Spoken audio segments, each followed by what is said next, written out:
Hey, it's Krista with WTI. If you're ready to take your natural glow to the next level of radiance, you need this Milani Baked Highlighter. This highlighter is stunning and looks incredible in any light. But here I've swatched the Dolce Perla onto my hand in a natural setting so that you can really appreciate the luminescent tone. With aging skin, powder can start to become an enemy.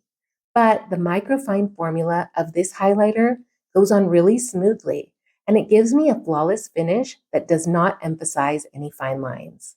I love applying it to the high points of my face.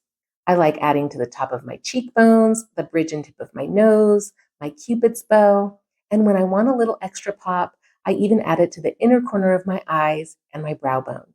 So if you're looking for a highlighter that can take your look from a natural shimmer to a high impact glow with just a quick swipe of a brush, this Milani Baked Highlighter in Dolce Perla is the perfect product for you. And that's my point of view.